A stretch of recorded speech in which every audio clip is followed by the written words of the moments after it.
Titration কি? Titration হচ্ছে determining concentration of a solution. তো ধরো তোমাকে তোমার কলেজের মধ্যে একটা সলিউশন দিছে, বলতেছে এই সলিউশনের কনসেন্ট্রেশন বের করো। তো সলিউশনটা ধরো একটা অ্যাসিডের, সলিউশনটা কিসের? ধরো একটা অ্যাসিডের H2C2O4, একটা অ্যাসিডের। এখন এই অ্যাসিডের কনসেন্ট্রেশন বের করতে বলছে তোমাকে, এই অ্যাসিডের কনসেন্ট্রেশন বের করতে বলছে, কনসেন্ট্রেশন বের করতে বলছে, কনসেন্ট্রেশন বের করতে বলছে। এখন এই অ্যাসিডের কনসেন্ট্রেশন কি জিনিস? এই অ্যাসিডের কনসেন্ট্রেশন হচ্ছে এই অ্যাসিডের মোল নাম্বার, এই অ্যাসিডের মোল নাম্বার ডিভাইডেড বাই এই অ্যাসিডের ভলিউম, ডিভাইডেড বাই এই অ্যাসিডের ভলিউম। এই যে আমার কনিক্যাল ফ্লাস্ক আছে, কনিক্যাল ফ্লাস্কের গায়ে গ্র্যাজুয়েশন থাকে, কনিক্যাল ফ্লাস্কের গায়ে কি থাকে? গ্র্যাজুয়েশন থাকে, গ্র্যাজুয়েশন লেখা থাকে 1 ml 2 ml 3 ml 4 ml 5 ml বা 5 ml 10 ml 15 ml 20 ml এরকম করে গ্র্যাজুয়েশন থাকে কনিক্যাল ফ্লাস্কের গায়ে। তো কনিক্যাল ফ্লাস্কের গায়ের গ্র্যাজুয়েশন থেকে কিন্তু আমি H2C2O4 অক্সালিক অ্যাসিডের ভলিউম জানতে পারি। তো আমাকে যে এখানে কনসেন্ট্রেশন বের করতে বলছে, আমাকে যে এখানে কনসেন্ট্রেশন বের করতে বলছে, এটা আমরা বের করতে পারবো যদি শুধুমাত্র আমরা H2C2O4 এর মোল নাম্বার বের করতে পারি। অর্থাৎ আমার এই সলিউশনের মধ্যে কত মোল H2C2O4 আছে, যদি এটা আমি বের করতে পারি, তাহলে আমি H2C2O4 এর কনসেন্ট্রেশন পেয়ে যাচ্ছি। কারণ ভলিউম আমি গ্র্যাজুয়েশন দেখেই বলে দিতে পারতেছি। মোল নাম্বারটা বের করে ফেললে mole number divided by volume, concentration পেয়ে যাব। আশা করি এতটুকু বুঝছো। এই যে মোল নাম্বারটা বের করব H2C2O4 এর, এই যে মোল নাম্বারটা বের করব, এটা বের করব হচ্ছে তোমার টাইট্রেশন দিয়ে, এটা বের করব হচ্ছে টাইট্রেশন দিয়ে। তাহলে টাইট্রেশন দিয়ে আমরা কি করি? একটা সলিউশনের কনসেন্ট্রেশন বের করি কিভাবে? তার মোল নাম্বার বের করার মাধ্যমে, তার মোল নাম্বার বের করার মাধ্যমে।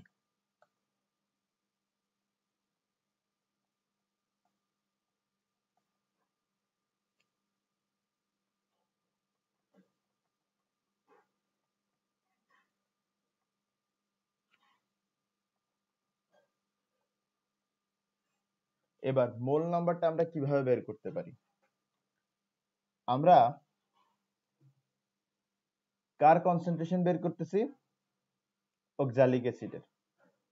অক্সালিক অ্যাসিডের কনসেন্ট্রেশন আমি টাইট্রেশনে যদি বের করতে চাই, তাহলে আমার কাছে অক্সালিক অ্যাসিডের অপোজিট ক্যারেক্টারিস্টিক্স এর একটা সলিউশন নিতে হবে। মানে আমি এখানে অক্সালিক অ্যাসিড নিছি, আমার কাছে অক্সালিক অ্যাসিড দেওয়া আছে, আমার কাছে এখন অক্সালিক অ্যাসিডের অপোজিট নেচারের কোন একটা সলিউশন নিতে হবে। সহজ ভাষা হচ্ছে আমার কাছে অ্যাসিড আছে, আমার কাছে তার অপোজিট নেচার অর্থাৎ বেইজের একটা সলিউশন নিতে হবে। তাহলে আমি একটা বেইজের সলিউশন নিলাম, আমি একটা কি নিলাম? বেইজের সলিউশন নিলাম, একটা বেইজের সলিউশন নিলাম, একটা বেইজের সলিউশন নিলাম। ঠিক আছে, একটা বেইজের সলিউশন নিলাম। এই যে বেইজের সলিউশনটা নিলাম, এই বেইজের সলিউশনটা আমি একটা বুরেটে রাখলাম। কোথায় রাখলাম? বুরেট। এই যে বুরেট আছে, বুরেটের এখানে একটা স্ক্রু থাকে, বুরেটের এখানে একটা স্ক্রু থাকে, বুরেটের এখানে একটা কি থাকে? স্ক্রু থাকে। এই যে বুরেট আছে, বুরেটের স্পেলিং হচ্ছে বুরেট্টি, বুরেট্টি। তোমরা যখন পড়বা দেখবে যেখানে বুরেট্টি লেখা আছে। যেটাই হোক, তো বুরেটের মধ্যে আমরা কাকে নিব? একটা বেসকে নিব। বেসটা হচ্ছে ধরো সোডিয়াম হাইড্রোক্সাইড। এই যে সোডিয়াম হাইড্রোক্সাইড বেসটা আমি নিলাম, এই যে সোডিয়াম হাইড্রোক্সাইড বেসটা আমি বুরেটের মধ্যে নিলাম। এই বেসটা কোত্থেকে নিছি? এই বেসটা আমি কোত্থেকে নিছি? কোনো না কোনো একটা ল্যাবে উপস্থিত কোনো না কোনো একটা সোর্স থেকে নিছি। মানে তুমি যদি কোনো একটা কেমিস্ট্রি ল্যাবে যাও, কোনো একটা ইউনিভার্সিটি, বা তুমি ধরো আমাদের ইউনিভার্সিটির কেমিস্ট্রি ল্যাবে গেছো, তাহলে তুমি দেখবা কেমিস্ট্রি ল্যাবের দুই দেয়ালে বড় বড় দুইটা শেলফ আছে, যে শেলফের মধ্যে তোমার ব্রাউন কালার আর ব্ল্যাক কালার বড় বড় বটল আছে, বিশাল বিশাল বটল, মানে এগুলো 5 লিটার পানির বটলের মতন বড় হয়। ওখানের মধ্যে মূলত তোমার কেমিক্যালস গুলা থাকে, অনেকগুলো কেমিক্যালস আছে, অনেকগুলো। লাইব্রেরিতে যেরকম বই সাজানো হয় ঠিক সেভাবে কেমিক্যালস সাজানো আছে। তো এই যে বটল গুলা আছে, বটল গুলা যদি তোমরা নাও, দেখবা বটলের কর্নারের মধ্যে একটা হোয়াইট ব্যাকগ্রাউন্ডে কনসেন্ট্রেশন লেখা আছে, মানে ছোট করে একটা হোয়াইট বক্স থাকে, ওই বক্সের উপরে কনসেন্ট্রেশন লেখা থাকে। তুমি যে সাবস্টেন্সটা ইউজ করতেছো বা যে সাবস্টেন্সটা তুমি এসব বটল থেকে নিচ্ছ, তাদের কনসেন্ট্রেশন জানতে তুমি বাধ্য। কেন?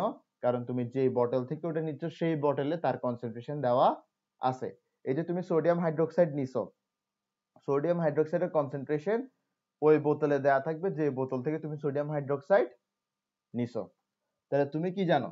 তুমি সোডিয়াম হাইড্রোক্সাইডের কনসেন্ট্রেশন এখানে জানো, তুমি সোডিয়াম হাইড্রোক্সাইডের কনসেন্ট্রেশন এখানে জানো, তুমি সোডিয়াম হাইড্রোক্সাইডের কনসেন্ট্রেশন এখানে জানো, ঠিক আছে? তুমি সোডিয়াম হাইড্রোক্সাইডের কনসেন্ট্রেশন এখানে জানো। এরপর আসো, এটা তোমার জানা আছে, এটা তোমার জানা আছে। আচ্ছা, তুমি এখানে কত ml সোডিয়াম হাইড্রোক্সাইড নিছো এটাও তোমার জানা থাকবে। কিভাবে জানা থাকবে? এই যে বুলেট আছে, বুলেটের গায়েও কি থাকে? গ্র্যাজুয়েশন থাকে। বুলেটের গায়েও কি থাকে? গ্র্যাজুয়েশন থাকে। বুলেটের গায়েও কি থাকে? গ্র্যাজুয়েশন থাকে। তো এই গ্র্যাজুয়েশন থেকে তুমি বলতে পারবা যে তুমি VI ml NaOH নিছো, ঠিক আছে? VI মানে কি বুঝাচ্ছি? Initial volume of NaOH। তুমি এই পরিমাণ এত ml NaOH নিছো, ঠিক আছে? এটাও তোমার জানা আছে। এখন এখন তুমি করবা কি? তুমি এখানের মধ্যে একটা ইন্ডিকেটর ইউজ করবে। এখানে কি ইউজ করবা? একটা ইন্ডিকেটর ইউজ করবা। এই ক্ষেত্রে ধরো তুমি কি ইউজ করতেছো? এই ক্ষেত্রে কোনটা ইউজ করা যায়? দেখি তো কোনটা ইউজ করা যায়।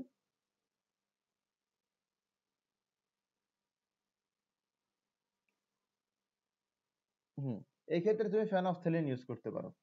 কোনটা ইউজ করতে পারো? ফেনফথেলিন ইউজ করতে পারো। ধরো তুমি এখানের মধ্যে কাকে ইউজ করছো? ফেনফথেলিনকে ইউজ করছো। এবার এই যে ফেনফথেলিন আছে, এই ফেনফথেলিন নিজেই কি?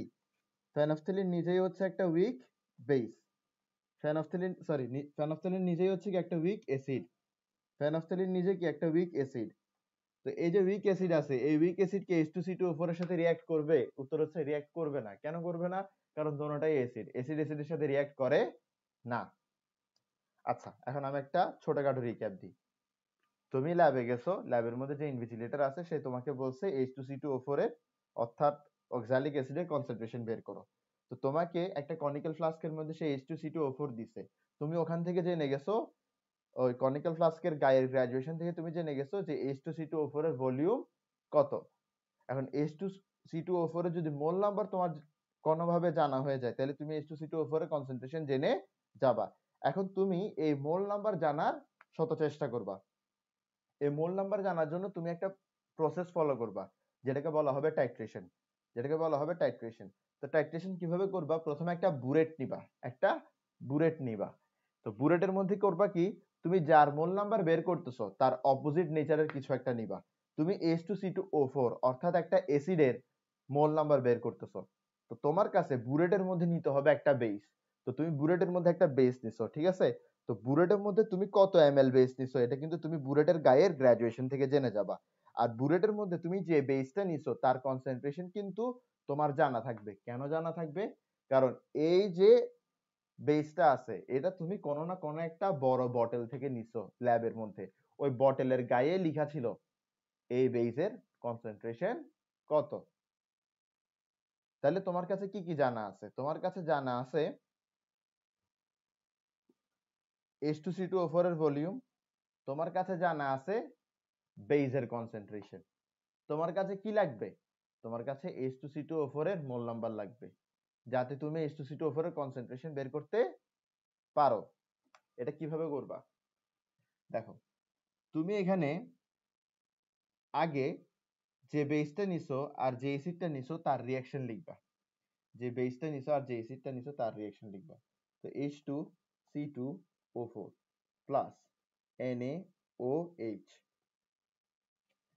তাহলে তোমার এখানের মধ্যে Na2C2O4 আসবে আর এখানে আসবে H2O।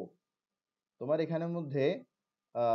এখানের মধ্যে সোডিয়াম একটা, এখানে সোডিয়াম দুইটা, তাই বলে তুমি এখানে 2 দিয়ে মাল্টিপ্লাই করবা।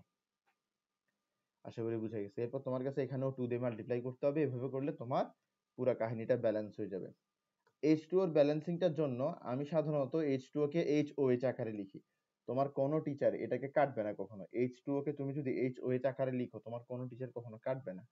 তুমিও যদি লিখতে স্বাচ্ছন্দ্য বোধ না করো, যদি কনফিউশন থাকে যে না আমার টিচার মূর্খ, আমার টিচার কেটেও দিতে পারে, তো তুমি করতে পারো কি, তুমি H2O লিখবা কিন্তু মনে মনে HOH চিন্তা করবা। তো তোমার বাম দিকে H আছে কয়টা? দুইটা। বাম দিকে OH আছে কয়টা? দুইটা। তাহলে তোমার ডান দিকে H2O তৈরি হবে কয়টা? দুইটা। ওকে, তো ব্যালেন্সিং ডান, ব্যালেন্সিং শেষ, ব্যালেন্সিং শেষ, ব্যালেন্সিং শেষ। এখন তুমি এই যে রিঅ্যাকশন লিখছো, এই রিঅ্যাকশন থেকে তুমি কি জানো? এই রিঅ্যাকশন থেকে তুমি জানো দ্যাট 2 মোল NaOH, অর্থাৎ যাকে তুমি বুলেটে নিছো তার 2 মোল 1 মোল H2CO4 এর সাথে রিঅ্যাক্ট করে, অর্থাৎ যাকে তুমি কনিক্যাল ফ্লাস্কে নিছো, অর্থাৎ যাকে তুমি বুলেটে নিছো তার 2 মোল যে কনিক্যাল ফ্লাস্কে আছে তার 1 মোলের সাথে রিঅ্যাক্ট করে। ওকে, এবার আসো আমরা পুরো টাইট্রেশন প্রসেসটা শুরু করি। তুমি এই স্ক্রুটাকে ঘুরাই দিবা, এই স্ক্রুটাকে ঘুরাই দিলে অল্প অল্প করে সোডিয়াম হাইড্রোক্সাইড উপর থেকে নিচে পড়বে, অল্প অল্প করে পড়বে, ফোঁটা ফোঁটা করে পড়বে, ঠিক আছে, ফোঁটা ফোঁটা করে পড়বে। তো যখনই সোডিয়াম হাইড্রোক্সাইড নিচে পড়বে তখনই নিচের অক্সালিক অ্যাসিড অর্থাৎ H2CO4 তার সাথে রিঅ্যাক্ট করবে, ঠিক আছে, তার সাথে রিঅ্যাক্ট করবে। তো রিঅ্যাক্ট করতেই থাকবে, করতেই থাকবে, করতেই থাকবে, যত NaOH উপর থেকে পড়বে তত NaOH এর সাথে H2CO4 রিঅ্যাক্ট করতে থাকবে। আচ্ছা, H2CO4 যে রিঅ্যাক্ট করতেছে ও কি শেষ হয়ে যাচ্ছে না ধীরে ধীরে? ও তো শেষ হয়ে যাচ্ছে। এখন উপর থেকে আমি NaOH দিচ্ছি, নিচে H2CO4 শেষ হয়ে যাচ্ছে। একটা সময় আসবে যখন H2CO4 আসলেই শেষ হয়ে যাবে। তো H2CO4 যখন শেষ হয়ে যাবে ঠিক ওই মুহূর্তে NaOH এর একটা ছোট্ট ফোঁটা উপর থেকে পড়বে। ওই ছোট্ট ফোঁটা যখন উপর থেকে পড়বে তখন কনিক্যাল ফ্লাস্কের মধ্যে কোনো H2CO4 থাকবে না, কনিক্যাল ফ্লাস্কের মধ্যে থাকবে ফেনফথেলিন। ফেনফথেলিন হচ্ছে উইক অ্যাসিড, ফেনফথেলিন হচ্ছে উইক অ্যাসিড। H2CO4 যেরকম একটা অ্যাসিড ছিল, ফেনফথেলিনও সেরকম একটা অ্যাসিড। তাহলে যখন H2CO4 থাকবে না তখন ইনকামিং NaOH এর সাথে কে রিঅ্যাক্ট করবে? ফেনফথেলিন রিঅ্যাক্ট করবে, ফেনফথেলিন রিঅ্যাক্ট করবে। এতক্ষণ ধরে ফেনফথেলিনের কোনো কালার ছিল না। ফেনফথেলিন যখন এক ফোঁটা সোডিয়াম হাইড্রোক্সাইডের সাথে রিঅ্যাক্ট করবে ঠিক সেই মুহূর্তে ফেনফথেলিন হয়ে যাবে পিঙ্ক কালারের, ফেনফথেলিন হয়ে যাবে পিঙ্ক কালারের। তো ফেনফথেলিন যখন পিঙ্ক কালারের হয়ে যাবে তখন তুমি বুঝবা তোমার এখানে H2CO4 বাকি নাই, কারণ H2CO4 বাকি থাকলে তোমার NaOH কখনো ফেনফথেলিনের সাথে রিঅ্যাক্ট করতে পারতো না। তো তুমি যে মুহূর্তে বুঝছো যে H2CO4 আর নেই, সেই মুহূর্তে তুমি এই স্ক্রুটাকে উল্টা দিকে ঘুরাই দিবা, অর্থাৎ তুমি বুলেটটাকে বন্ধ করে দিবা। তুমি বুলেটটাকে বন্ধ করে দেওয়ার পরে তুমি চেক করবা কত ml NaOH বাকি আছে, কত ml NaOH বাকি আছে। তো কত ml NaOH বাকি আছে এটা তুমি চেক করবা, এটা তুমি চেক করবা, এটা তুমি চেক করবা। তো এটা কি খুব কঠিন? চেক করাটা কি খুব কঠিন? খুব কঠিন না তো, গ্রাজুয়েশন থেকেই দেখে বলে ফেলবা যে এখানে এত ml NaOH বাকি আছে। তাহলে কত ml NaOH রিঅ্যাক্ট করছে এটা তোমার জানা আছে না? কত ml NaOH রিঅ্যাক্ট করছে এটা তোমার জানা আছে না? এটা তোমার জানা আছে, এটা তোমার জানা আছে, এটা তোমার জানা আছে। কিভাবে জানা আছে? কিভাবে জানা আছে? Volume of NaOH reacted, VF minus VI, ঠিক আছে, sorry VI minus VF।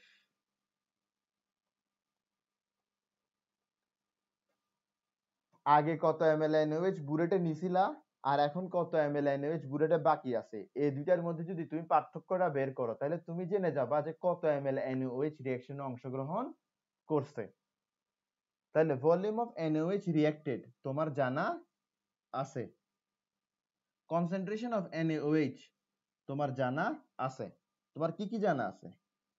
Concentration of NaOH রিঅ্যাক্টেড তোমার জানা আছে, কনসেন্ট্রেশন অফ NaOH রিঅ্যাক্টেড তোমার জানা আছে। কোত্থেকে জানছিলে এটা? বটলের গায়ে থেকে। ভলিউম অফ NaOH রিঅ্যাক্টেড তোমার জানা আছে, তার মানে মোল নাম্বার অফ NaOH রিঅ্যাক্টেড তোমার জানা আছে।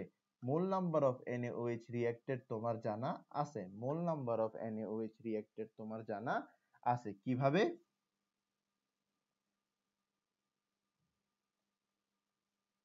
কিভাবে জানা আছে?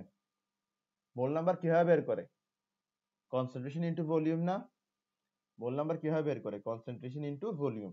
তাহলে mole number of NaOH reacted is equals to concentration of NaOH reacted is equals to volume of NaOH reacted, অর্থাৎ concentration of NaOH reacted into volume of NaOH reacted।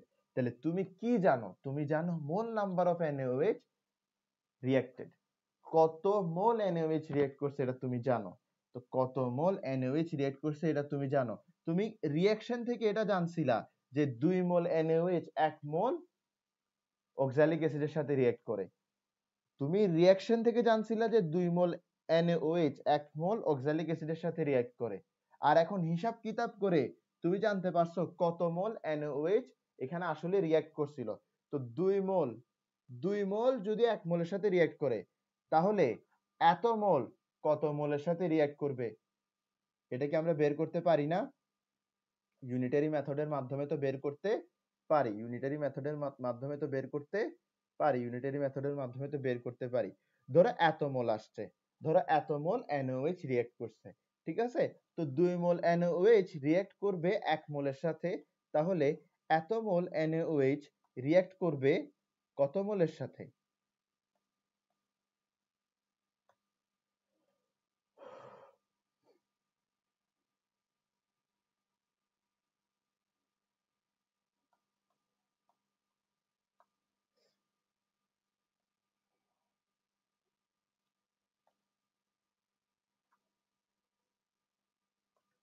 আশা করি বিষয়টা বুঝছো।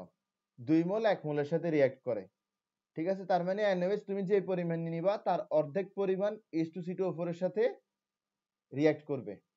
2 মোল NaOH 1 মোল H2CO4 এর সাথে রিঅ্যাক্ট করে। তাহলে NaOH mole NaOH react করবে NaOH এর অর্ধেক পরিমাণের সাথে। আশা করি বুঝা গেছে বিষয়টা।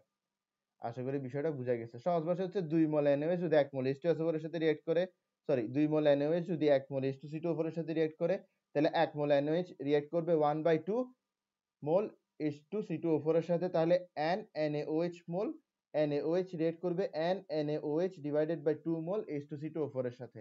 তাহলে আমি কি পেয়ে গেলাম? আমি পেয়ে গেলাম যে আমি যে পরিমাণ NaOH রিঅ্যাক্ট করাইছি সেই পরিমাণ NaOH কি পরিমাণ H2CO4 এর সাথে রিঅ্যাক্ট করছে। আমি এটা জানি যে আমি যে পরিমাণ NaOH দিছি সেটা সেটা সেটা সেটা কনিক্যাল ফ্লাস্কে থাকা, সেটা কনিক্যাল ফ্লাস্কে থাকা সকল H2CO4 এর সাথে রিঅ্যাক্ট করছে। আমি যে পরিমাণ NaOH দিছি সেটা কনিক্যাল ফ্লাস্কে থাকা, কনিক্যাল ফ্লাস্কে থাকা পুরোপুরি H2CO4 এর সাথে রিঅ্যাক্ট করছে।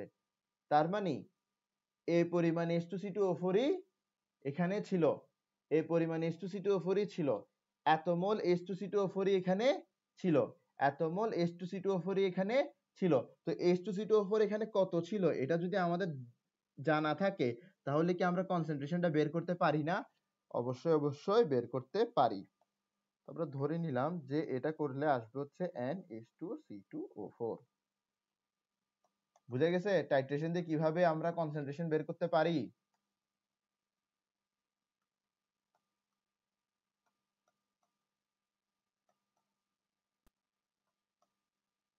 তোমরা কি বুঝছো?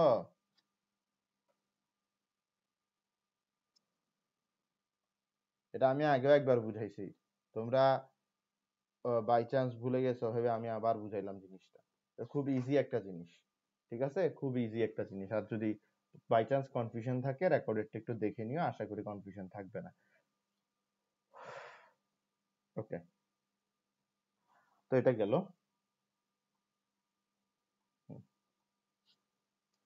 এবার আসো,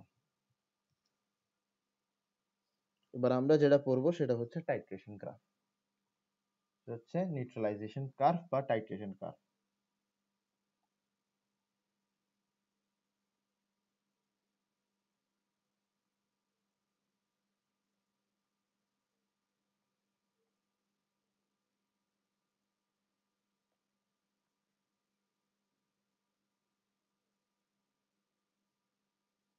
আসো নিউট্রালাইজেশন কার্ভ।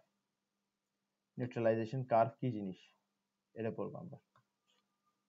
তো এটার জন্য আমার কাছে বিষয়টা বুঝতে হবে।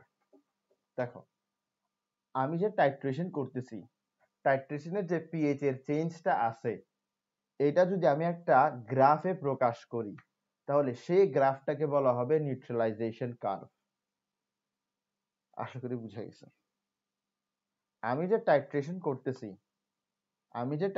করতেছি এখানে পিএইচটা চেঞ্জ হচ্ছে। তো এই যে পিএইচ এর চেঞ্জটা আছে, পিএইচ এর চেঞ্জটাকে যদি আমি একটা গ্রাফের মাধ্যমে প্রকাশ করি, তাহলে সেই গ্রাফটাকে বলা হবে নিউট্রালাইজেশন কার্ভ। তাহলে আসো, নিউট্রালাইজেশন কার্ভের জন্য আমার যে টাইট্রেশন আছে, ওই টাইট্রেশনে আমরা একটা জিনিস ধরে নিব। একটা জিনিস কি করব? ধরে নিব। কি ধরে নিব? ধরে নিব যে উপরে বেস আছে। মানে আমার এখানে যে কি বলে এটাকে, বুলেট আছে, বুলেটের মধ্যে কি আছে? বুলেটের মধ্যে বেস আছে। বুলেটের মধ্যে বেস আছে আর কনিক্যাল ফ্লাস্কে অ্যাসিড আছে। বুলেটের মধ্যে বেস আছে, কনিক্যাল ফ্লাস্কে অ্যাসিড আছে। বুলেট স্পেলিংটা একটু দেখিও, ঠিক আছে? বুলেট স্পেলিংটা আমি সবসময় ভুল করি। বুলেটের মধ্যে বেস আছে আর কনিক্যাল ফ্লাস্কে কি আছে? অ্যাসিড আছে। এই জিনিসটা ধরে আমরা কি করব? নিউট্রালাইজেশন কার্ভটা তৈরি করব। তো নিউট্রালাইজেশন কার্ভের মধ্যে আমার ওয়াই অ্যাক্সিস কিছু একটা বুঝাবে, আমার এক্স অ্যাক্সিস কিছু একটা বুঝাবে। আমার ওয়াই অ্যাক্সিস কিছু একটা বোঝাবে, আমার এক্স অ্যাক্সিস কিছু একটা বোঝাবে।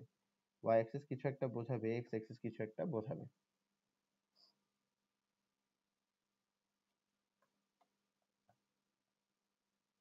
হুম। তো ওয়াই অ্যাক্সিস কি বুঝাবে? ওয়াই অ্যাক্সিস বুঝাবে হচ্ছে পিএইচ। ওয়াই অ্যাক্সিস কি বুঝাবে? ওয়াই অ্যাক্সিস বুঝাবে পিএইচ। আর এক্স অ্যাক্সিস কি বুঝাবে? এক্স অ্যাক্সিস কি বুঝাবে? এক্স অ্যাক্সিস বুঝাবে অ্যাডিশন অফ অ্যালকালি অথবা অ্যাডিশন অফ বেস।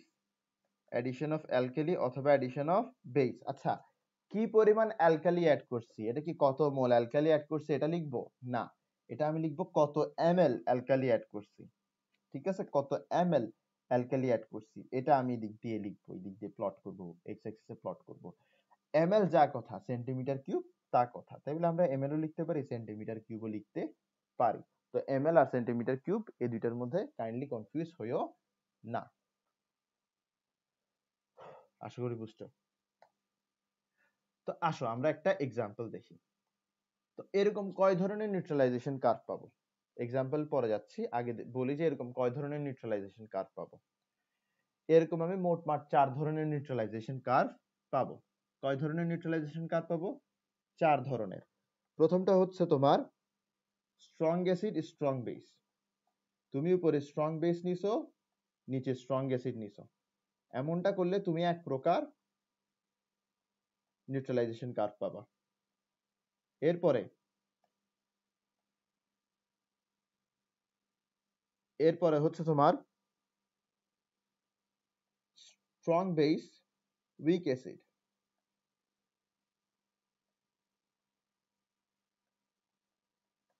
এরপরে হচ্ছে স্ট্রং বেস উইক অ্যাসিড, এরপরে হচ্ছে উইক বেস স্ট্রং অ্যাসিড। এরপরে হচ্ছে উইক বেস উইক অ্যাসিড। তুমি সব ক্ষেত্রে উপরে কি নিবা? সব ক্ষেত্রে উপরে বেস নিবা, নিচে কি নিবা? নিচে অ্যাসিড নিবা। সব ক্ষেত্রে তুমি বুলেটটির মধ্যে কি নিবা? বেস নিবা। কনিক্যাল ফ্লাস্কে কি নিবা? অ্যাসিড নিবা। বুলেটের মধ্যে বেস নিবা, কনিক্যাল ফ্লাস্কে অ্যাসিড নিবা। ঠিক আছে? তাহলে আমরা পিএইচ এর চেঞ্জটা প্লট করব, পিএইচ এর চেঞ্জটা আমরা প্লট করব। ঠিক আছে?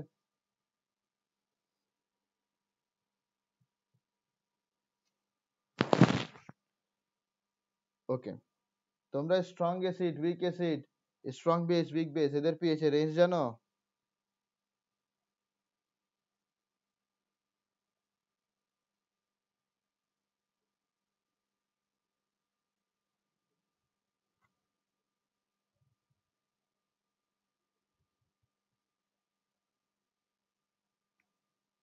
আচ্ছা আমি লিখে দিচ্ছি, সমস্যা নাই।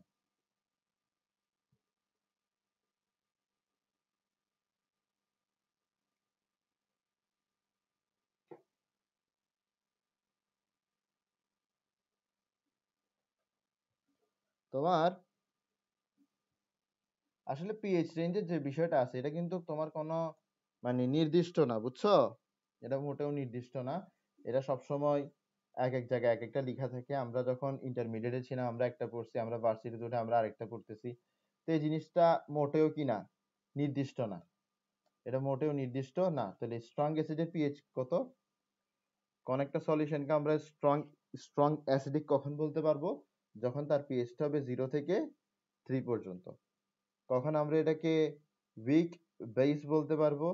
আমরা এটাকে উইক বেস বলতে পারবো যখন তার পিএইচ হবে 3 থেকে 7 পর্যন্ত। তো অনেক জায়গায় এখানে 3.5, এখানে 3.5 টু 7 এরকম লেখা আছে। আরে উইক বেস বলতেছি, উইক অ্যাসিড। তো স্ট্রং অ্যাসিডের পিএইচ রেঞ্জ কত? 0 থেকে 3। উইক অ্যাসিডের পিএইচ রেঞ্জ কত? 3 থেকে 7। এরপরে উইক বেস, উইক বেসের পিএইচ রেঞ্জ কত? 7 থেকে 10। আর স্ট্রং বেসের কত? 10 টু 14। এই যে রেঞ্জগুলো আছে এই রেঞ্জগুলো না সুনির্দিষ্ট না। এই রেঞ্জগুলো সুনির্দিষ্ট না। তোমরা যেই বই পড়ো ওই বইয়ের মধ্যে এই রেঞ্জগুলো খোঁজার চেষ্টা করবা। এই রেঞ্জগুলো আশা করি পাবা। এই রেঞ্জগুলো আশা করি পাবা। যেটা দেয়া থাকবে ওইটা পড়ে চলে যাবা। কিন্তু যেটাই দেয়া থাকুক না কেন ওটা কিন্তু এগুলার আশপাশেই দিবে। মানে তোমার এখানে 3 এর পরিবর্তে 3.4 থাকবে বা 3.5 থাকবে। তোমার এখানের মধ্যে 3.5 থেকে 7 থাকবে। তোমার এখানে 7 থেকে 10.5 থাকবে বা 9.5 থাকবে। তোমার এখানে 10.5 থেকে 14 থাকবে, এরকমই। বুঝছো? অল্প স্বল্প একটু চেঞ্জ হবে, নাইলে দিন শেষে এগুলাই। এমনকি আমাদেরও ভার্সিটিতে আমরা অনেক বই পড়ি। ভার্সিটিতে আমাদের একটা বই নেই, ভার্সিটিতে আমাদের মানে এক একটা কোর্সের জন্য অনেকগুলো বই থাকে। তো বইগুলোর মধ্যে দেখা যায় যে এই যে রেঞ্জ আছে পিএইচ এর, এই রেঞ্জটা খুব বেশি ভিন্ন ভিন্ন পাওয়া যায় এক এক জায়গায়। এই রেঞ্জটা খুব বেশি ভিন্ন ভিন্ন পাওয়া যায় এক এক জায়গায়। ঠিক আছে? তো এটা নিয়ে অতটা প্যারা নেওয়ার কোনো কিছু না। তো এই রেঞ্জটা তোমরা আশা করি বুঝছো। এই রেঞ্জটা তোমরা আশা করি বুঝছো। এখন আমরা যে টাইট্রেশনটা করব সেটা হচ্ছে স্ট্রং বেস স্ট্রং অ্যাসিডের টাইট্রেশন। আমরা কিসের টাইট্রেশন করব? স্ট্রং বেস স্ট্রং অ্যাসিডের titration. Strong base strong acid, strong base strong acid, strong base strong acid. ঠিক আছে? Strong base strong acid. তাহলে আমাদের এখানে উপরে কাকে ধরবো বলো দেখি? আমরা বুরেটের মধ্যে কাকে নিব? বেসকে নিব নাকি অ্যাসিডকে নিব?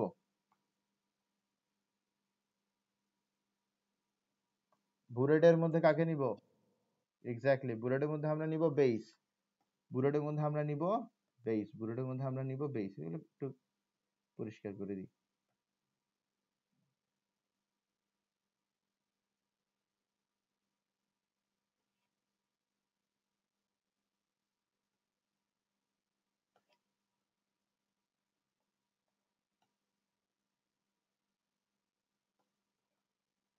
ওকে, তো আমরা এখানে বুলেটের মধ্যে কি নিব? বুলেটের মধ্যে নিব হচ্ছে স্ট্রং বেস, আর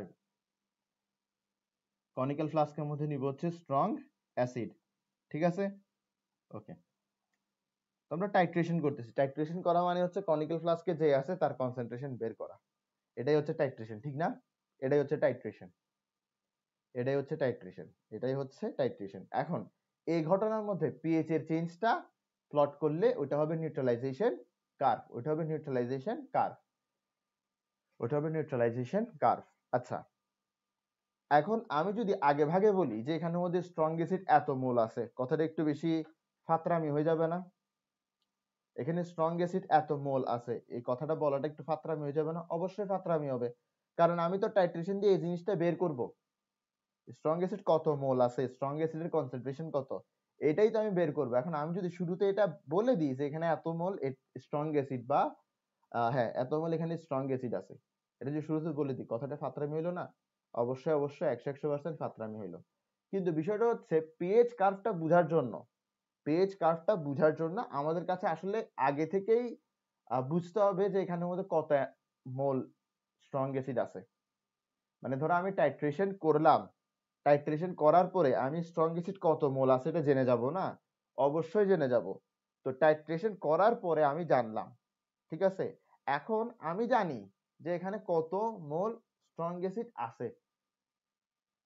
তো কত মোল স্ট্রং অ্যাসিড আছে এটা আমি জানলাম কখন? টাইট্রেশনের পরে। এই টাইট্রেশনের পরে যে আমি জানলাম যেখানে কত মোল স্ট্রং অ্যাসিড আছে, এই যে তথ্যটা আমি জানলাম, এই তথ্যের ভিত্তিতে আমি নিউট্রালাইজেশন কার্ভটা প্রেডিক্ট করব। এই তথ্যের ভিত্তিতে আমি কি করব? নিউট্রালাইজেশন কার্ভটা প্রেডিক্ট করব। ধরো বের হইলো দ্যাট এখানের মধ্যে স্ট্রং অ্যাসিড আছে।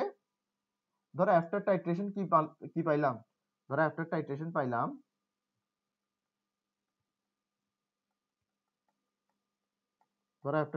পাইলাম আমি এখানের মধ্যে যে স্ট্রং অ্যাসিডের যে মোল নাম্বার সেটা ধরো আমি পাইলাম কত? 200 আর 200 মোল। কি পাইলাম? 200 মোল। তো এই যে স্ট্রং অ্যাসিড আছে, স্ট্রং অ্যাসিডের একটা টাইপ আমরা ধরে নিই। স্ট্রং অ্যাসিড ধরো এটা হচ্ছে H2SO4। এখানের মধ্যে স্ট্রং বেস নিলাম ধরো NaOH। ঠিক আছে? তো এই দুইটার রিঅ্যাকশনটা কিরকম হবে? এই দুইটার রিঅ্যাকশন খুব সুন্দর রিঅ্যাকশন। আমরা জানি H2SO4 প্লাস NaOH তৈরি হবে Na2SO4, এরপরে তৈরি হবে 2H2O, এখানের মধ্যে থাকবে হচ্ছে 2। ঠিক আছে? আশা করি বুঝা গেছে। আচ্ছা দেখো,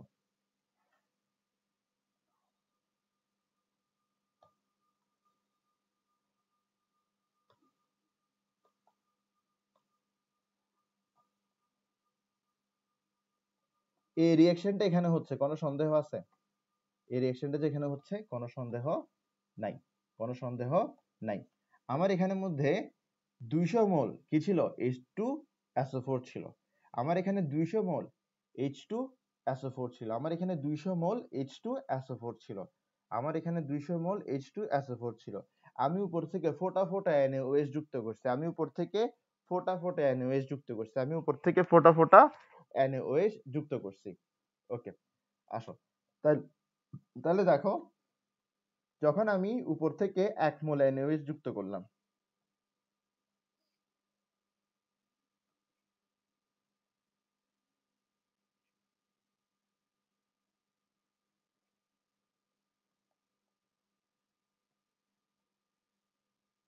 যখন আমি 1 মোল NaOH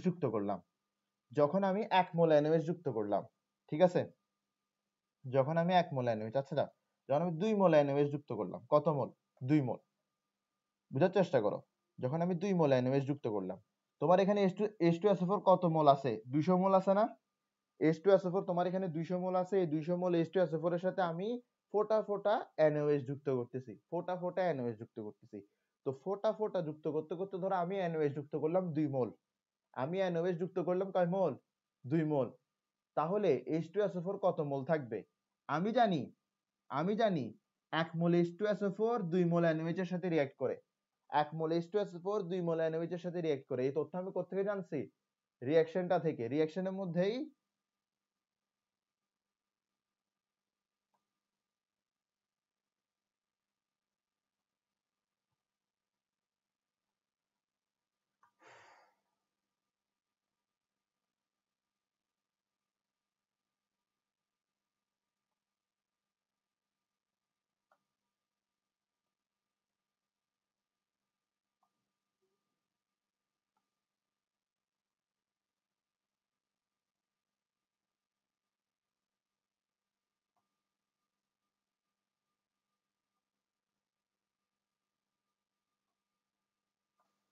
আমি যেটা বলতেছিলাম সেটা একটু রিপিট করি।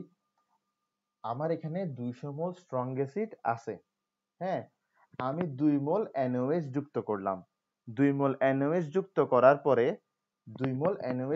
করার পরে কত মোল H2SO4 বাকি থাকবে এখানে? কত মোল H2SO4 বাকি থাকবে? আমি জানি 1 মোল H2SO4 2 মোল NaOH এর সাথে রিঅ্যাক্ট করে। তাহলে আমি যদি 2 মোল NaOH দিই, এই 2 মোল NaOH গিয়ে 1 মোল H2SO4 এর সাথে রিঅ্যাক্ট করবে। H2SO4 ছিল হচ্ছে 200 মোল, বাকি থাকবে তাহলে কত মোল? 199 মোল। 199 মোল। এখন আমার প্রশ্ন হচ্ছে, এই যে 2 মোল NaOH আমি যুক্ত করলাম, এই 2 মোল NaOH এর কত মোল NaOH রিঅ্যাকশনে থাকবে? উত্তর হচ্ছে 1 মোল NaOH এর রিঅ্যাকশনে থাকবে না। এই 2 মোল NaOH 1 মোল H2SO4 এর সাথে রিঅ্যাক্ট করে 1 মোল সোডিয়াম সালফেট আর 2 মোল পানি তৈরি করবে। এই লাইনটা কি বুঝছো?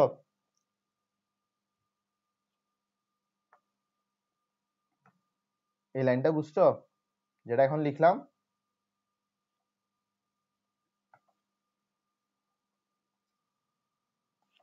ওকে, এই যে আমি লিখলাম H2SO4 plus 2 NaOH থেকে Na2SO4 plus 2 H2O, এখান থেকে কি আমি এটা লিখতে পারি না যে 1 মোল H2SO4 রিঅ্যাক্ট করবে 2 মোল NaOH এর সাথে? এটা তো আমি লিখতে পারি, এটা আমি লিখতে পারি, ঠিক না? এটা তো আমি লিখতে পারি। ওকে, এখন আমি এখানের মধ্যে উপর থেকে কি করব, ফোটায় ফোটায় NaOH যুক্ত করব। তো ফোটায় ফোটায় NaOH আমি যুক্ত করব, কার সাথে যুক্ত করব? স্ট্রং অ্যাসিডের সাথে যুক্ত করব। এই স্ট্রং অ্যাসিড কত মোল আছে? 200 মোল আছে। এখন আমি এখানের মধ্যে ফোটা ফোটা করে করে 2 মোল NaOH যুক্ত করলাম। এই যে 2 মোল NaOH যুক্ত করলাম, এই 2 মোল NaOH যুক্ত করার পরে আমার প্রশ্ন হচ্ছে কত মোল H2SO4 এখানে বাকি থাকবে। আমি জানি 2 মোল NaOH 1 মোল H2SO4 এর সাথে রিঅ্যাক্ট করে। তাহলে আমি 2 মোল NaOH যদি উপর থেকে নিচে ড্রপ ড্রপ করে করে দিয়ে থাকি, তাহলে এই 2 মোল NaOH গিয়ে 1 মোল H2SO4 এর সাথে রিঅ্যাক্ট করবে। H2SO4 ছিল 200 মোল, এখন থাকবে 199 মোল। আর যে 2 মোল NaOH আমি দিছি, সেই 2 মোল NaOH তো পরিপূর্ণরূপে H2SO4 এর সাথে রিঅ্যাক্ট করে ফেলছে। তো যেহেতু সে রিঅ্যাক্ট করে ফেলছে, সে কি আর থাকবে? সে আর থাকবে না। তার মানে 2 মোল NaOH অ্যাড করার পরেও সলিউশনের মধ্যে NaOH থাকবে 0 মোল। আর এই যে NaOH 2 মোল অ্যাড করছি, এটা পরিণত হবে 1 মোল সোডিয়াম সালফেটের সাথে আর 2 মোল 1 মোল সোডিয়াম সালফেটে আর 2 মোল H2O তে। বলো বুঝছো কিনা লাইনটা?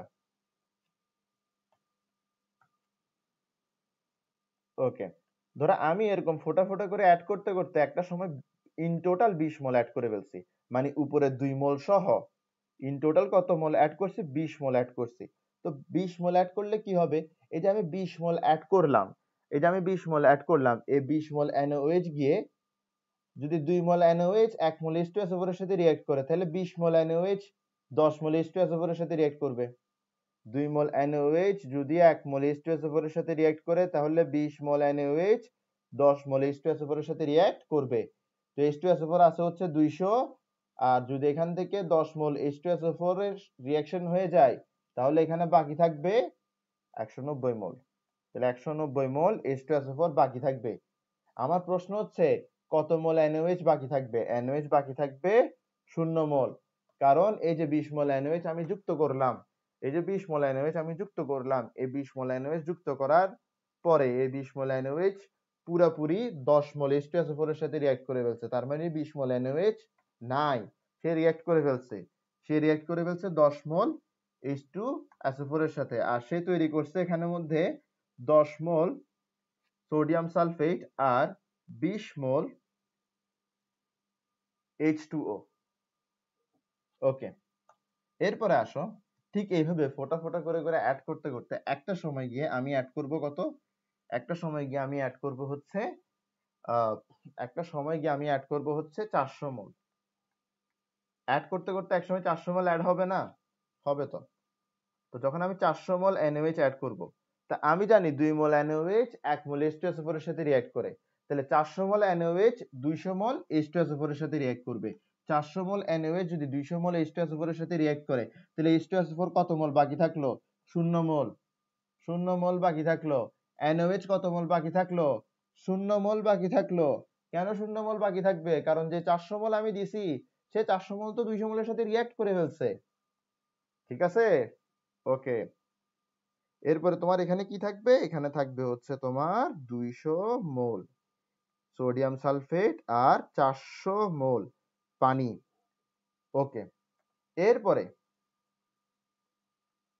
এরপরে আমি ঘটনা দেখতেছি কখনের? ঘটনা দেখতেছি 201 মোল NaOH অ্যাড করার পরে, সরি 401 মোল NaOH অ্যাড করার পরে। 401 মোল NaOH অ্যাড করলাম। কত মোল NaOH অ্যাড করলাম? 401 মোল NaOH অ্যাড করলাম। এবার 401 মোল NaOH যদি আমি অ্যাড করি, এই যে 1 মোল আছে, এই 401 মোল NaOH আমি অ্যাড করলাম, 401 মোল NaOH আমি অ্যাড করলাম। আমি জানি 400 মোল NaOH অ্যাড করলে H2SO4 আর বাকি থাকে না। H2SO4 আর বাকি থাকে না, তাহলে 401 মোল NaOH অ্যাড করলে কি হবে? 0 মোল H2SO4 থাকবে। এই 401 মোলের 400 মোল 200 মোল H2SO4 এর সাথে রিঅ্যাক্ট করে ফেলবে। 200 মোল H2SO4 এর সাথে রিঅ্যাক্ট করে ফেলবে, H2SO4 বাকি থাকবে 0 মোল। তাহলে NaOH বাকি থাকবে কত মোল? 1 মোল। NaOH বাকি থাকবে কত মোল? 1 মোল। 400 মোল NaOH 200 মোল H2SO4 এর সাথে রিঅ্যাক্ট করলে 200 মোল সোডিয়াম সালফেট আর 400 মোল পানি তৈরি হয়। এই যে গল্পগুলো আছে, এই গল্পগুলো খুব সহজ। এখানে অনেকে মনে করে কি জানো, প্রথমে আমি 2 মোল দিছি, এরপর আমি 20 মোল দিছি, এরপর আমি আবার 400 মোল দিছি, এরপর আমি 401 মোল দিছি। কিন্তু বাস্তবতাটা আসলে এরকম না, বাস্তবতাটা আসলে এরকম না।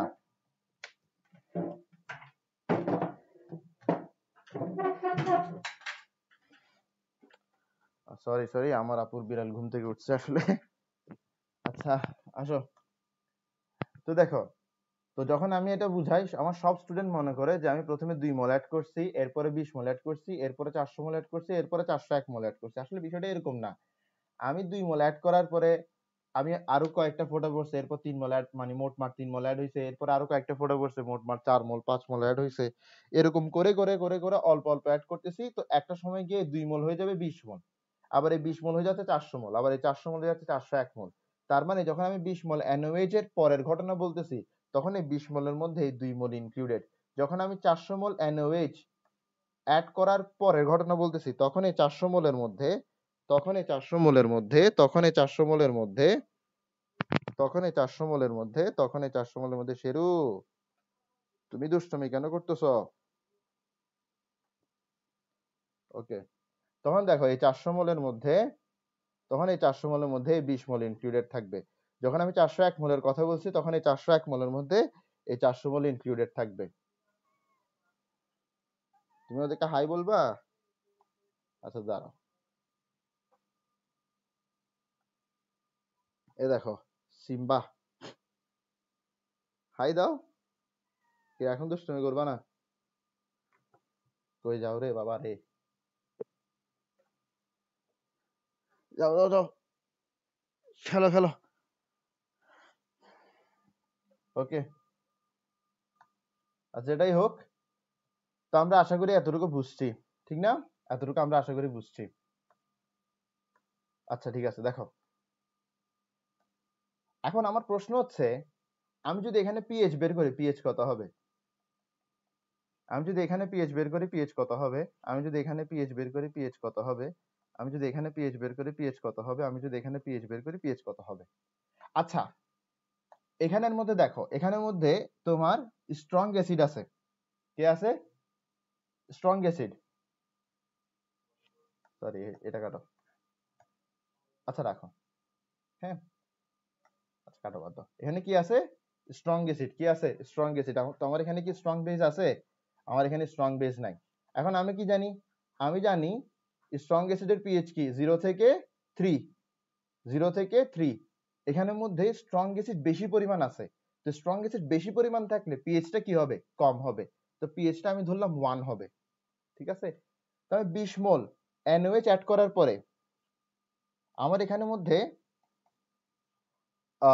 অ্যাসিড আছে, বেস কিন্তু নাই। তো অ্যাসিড আছে কি পরিমাণ? বেশি পরিমাণ আছে। তাই বলে পিএইচ ধরো 1.5 থাকবে, ঠিক আছে? পিএইচ ধরো কত থাকবে? 1.5 থাকবে। আচ্ছা, এখানে মাঝখানে আমরা আরেকটা ইনক্লুড করি, ধরো এটা হচ্ছে কত? এটা হচ্ছে ধরো তোমার, এটা হচ্ছে ধরো আফটার অ্যাডিং 20 মোল, আফটার অ্যাডিং 350 মোল ধরো, হ্যাঁ, আফটার অ্যাডিং 350 মোল। যদি 350 মোল অ্যাড করি, তাহলে তোমার এখানে 350 মোলের অর্ধেক, অর্থাৎ 175 মোল। 175 মোল H2SO4 এর সাথে রিঅ্যাকশন হয়ে যাবে গা। তারপরে কত মোল বাকি থাকবে? 25 মোল H2SO4 বাকি থাকবে। এখানের মধ্যে 0 মোল NaOH থাকবে। এখানের মধ্যে তোমার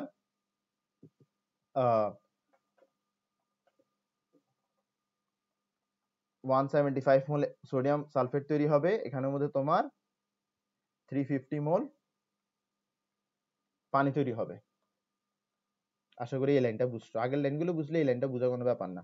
তো এই অবস্থায় যদি আমি পিএইচ বের করতে চাই, এই অবস্থায় কিন্তু আমার স্ট্রং অ্যাসিডটা খুব অল্প পরিমাণ আছে, স্ট্রং অ্যাসিড কি আছে, অল্প পরিমাণ আছে। এখন স্ট্রং অ্যাসিড অল্প পরিমাণ থাকলেও স্ট্রং অ্যাসিডের যেটা সবচেয়ে বেশি পিএইচ সম্ভব ওটা হচ্ছে কত, ওটা হচ্ছে 3, ওটা হচ্ছে কত, ওটা হচ্ছে 3। আচ্ছা আচ্ছা, এখানে তোমার অ্যাসিডও নাই বেসও নাই, স্ট্রং অ্যাসিডও নাই স্ট্রং বেসও নাই, তাহলে পিএইচ কত হবে, 7 হবে। এখানে তোমার কি আছে, স্ট্রং অ্যাসিড আছে নাই, তোমার এখানে আছে স্ট্রং বেস, কি আছে, স্ট্রং বেস। স্ট্রং বেস খুব অল্প পরিমাণ আছে, স্ট্রং বেস কি খুব অল্প পরিমাণ, মাত্র 1 মোল পরিমাণ আছে, মাত্র 1 মোল পরিমাণ আছে। স্ট্রং বেস 1 মোল পরিমাণ থাকুক, 1 মোলের চেয়েও কম থাকুক, তাও স্ট্রং বেসের সর্বনিম্ন পিএইচ কত, 10, সর্বনিম্ন পিএইচ কত, 10। ঠিক আছে, এরপরে ধরো আমরা আরো NaOH অ্যাড করলাম, ধরো বলে বলে আরেকটু NaOH অ্যাড করলাম, ঠিক আছে, ধরো 410 মোল NaOH অ্যাড করলাম, কত মোল, 410 মোল। তো 410 মোল NaOH অ্যাড করলে আমার এখানে কত মোল NaOH বাকি থাকবে, আমার এখানের মধ্যে NaOH বাকি থাকবে 10 মোল। তো 10 মোল NaOH যখন বাকি আছে তখন পিএইচ কত হবে, তখন পিএইচ দেখা যাবে প্রায় 14 এর কাছাকাছি চলে যাবে। এই গল্পটা বুঝছো, কি বুঝাইছে এখানের মধ্যে,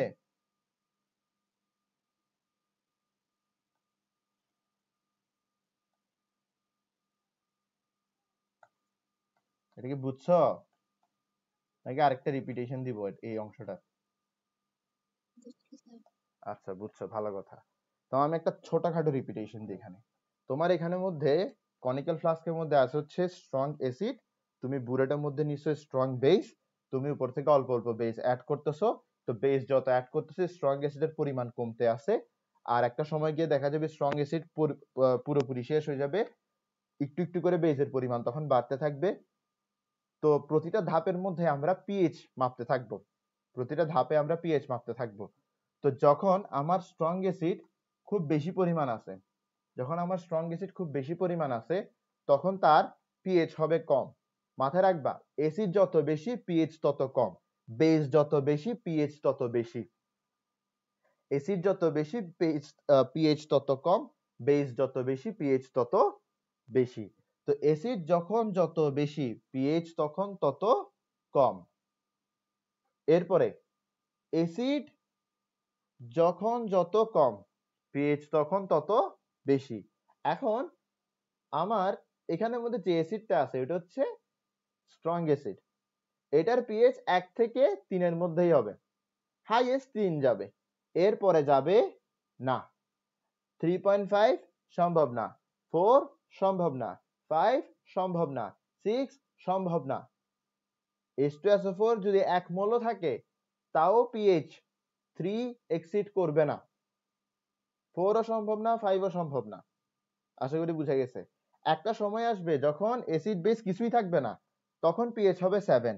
এরপরে যদি 1 মোল স্ট্রং বেস থাকে, আমরা জানি স্ট্রং বেসের পিএইচ কি 10 থেকে 14, এবার 1 মোল স্ট্রং বেস, শুধুমাত্র 1 মোল, এটা 1 মোল থাকলেও তার তো পিএইচ এর রেঞ্জ 10 থেকে 14, তার জন্য সর্বনিম্ন পিএইচ কত, 10, তাহলে তার সর্বনিম্ন পিএইচটা এখানে থাকবে, ঠিক না? এরপরে ধরো তোমার এখানে NaOH এর পরিমাণটা বাড়ানো হলো, NaOH এর পরিমাণটা বাড়ানো হলে আমরা আবারও পিএইচ মাপবো, দেখবো যে পিএইচটা কি হবে, পিএইচটা আরো বাড়বে, কারণ বেস যত বেশি পিএইচ তত বেশি। তাহলে তুমি একটা জিনিস খেয়াল করবা, এখানের মধ্যে পিএইচ এর মানটা কিভাবে চেঞ্জ হচ্ছে, 1 থেকে 3 পর্যন্ত যাচ্ছে, 1 থেকে কি যাচ্ছে, 3 পর্যন্ত গ্র্যাজুয়ালি বাড়তেছে, ঠিক আছে, 1 থেকে 3 পর্যন্ত গ্র্যাজুয়ালি বাড়তেছে, 1 থেকে 3 পর্যন্ত কিন্তু গ্র্যাজুয়ালি বাড়ছে, 1 থেকে 3 পর্যন্ত গ্র্যাজুয়ালি বাড়ছে। এরপর দেখো 3 এর পরে 7, 7 এর পরে 10, 3 এর পরে 7, 7 এর পরে 10, তুমি এখানে লিখতে পারো 3 এর পরে 10, 3 এর পরে 10 লিখতে পারো। এরপর 10 থেকে 13টা কি করছে, গ্র্যাজুয়ালি বাড়ছে।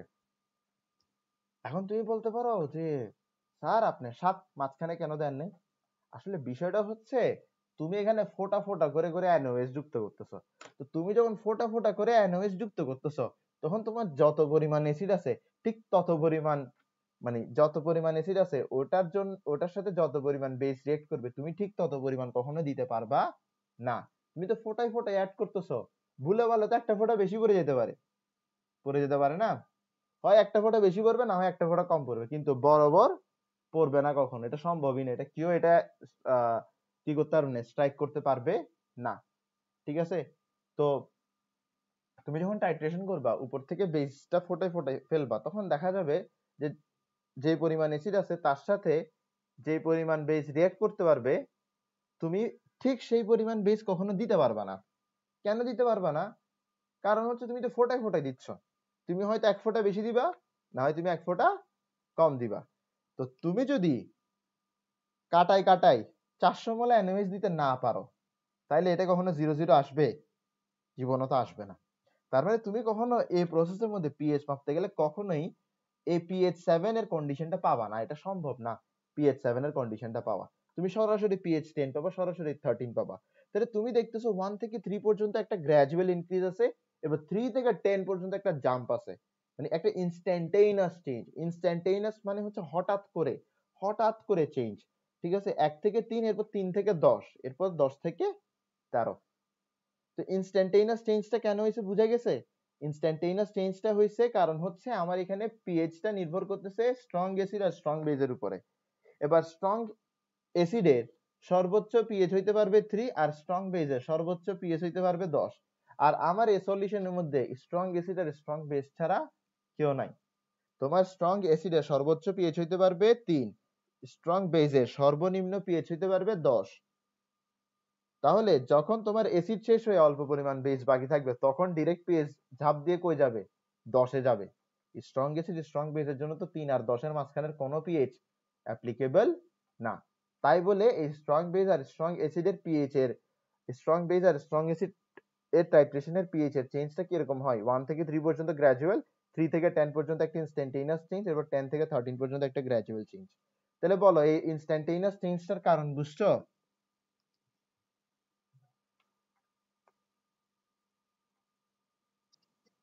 Very good. এবার আমরা গ্রাফগুলো ড্র করব। ঠিক আছে, আমি জাস্ট একটা কেস দিয়ে বুঝাই দিছি, বাদ বাকি কেসগুলো তোমরা নিজেরা ফিগার আউট করতে পারবা। তাহলে এখন আমরা নিউট্রালাইজেশন কার্ভ পড়বো কিসের জন্য? এখন আমরা নিউট্রালাইজেশন কার্ভ পড়বো তোমার স্ট্রং অ্যাসিড স্ট্রং বেসের জন্য, সরি স্ট্রং বেস স্ট্রং অ্যাসিডের জন্য, মানে যেটা কিছুক্ষণ আগে আমরা অ্যানালাইজ করছি, ওটার জন্য আমরা এখন কার্ভটা দেখব। কার্ভটা কিরকম হয় দেখো,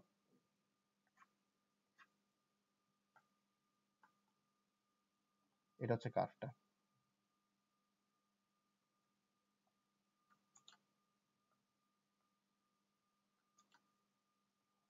এটা হচ্ছে কার্ভটা, ঠিক আছে। এবার কার্ভের মধ্যে তুমি গ্রাজুয়েশন করো, ধরো তুমি কি দিতে পারো, এটাকে 5 ml দিতে পারো, এরপর তুমি এটাকে কি দিতে পারো, আচ্ছা আমি এটা এগুলোকে এখানে লিখি 5 ml, এরপর হচ্ছে ধরো 10 ml, এরপর হচ্ছে ধরো কত 15 ml, এরপরে ধরো কত 20 ml, এরপরে ধরো কত 25 ml, এরপর কত 30 ml, এরপরে 35 ml। ঠিক আছে, এরকম লিখতে পারো।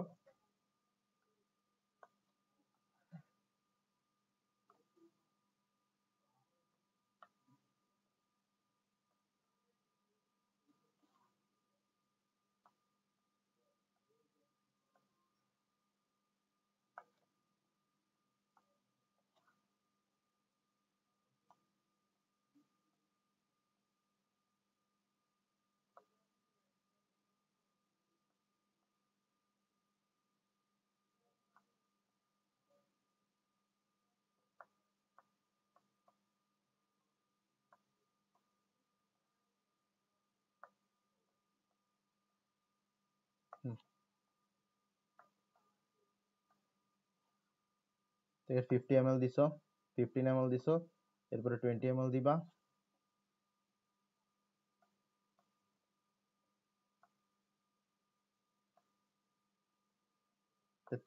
এগুলো তোমরা দিতে পারবা। ঠিক আছে, এগুলোর পিছনে আমি এত টাইম খাচ্ছি না। ঠিক আছে, তোমরা জাস্ট এতটুকু মাথায় রাখো যে মাঝে মাঝে একটা জায়গায় তুমি তোমার কাছে কি দিতে হবে, 25 ml দিতে হবে।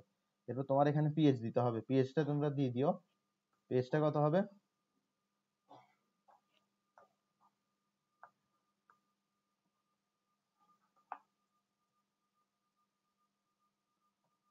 পিএইচ তো জানো 14 পর্যন্তই তো হয়, ঠিক না? তাহলে এরকম করে পিএইচ এর রিডিং গুলো দিয়ে দিবা, পিএইচ এর জন্য গ্রাজুয়েশনটা করে দিবা y অ্যাক্সিস এর মধ্যে।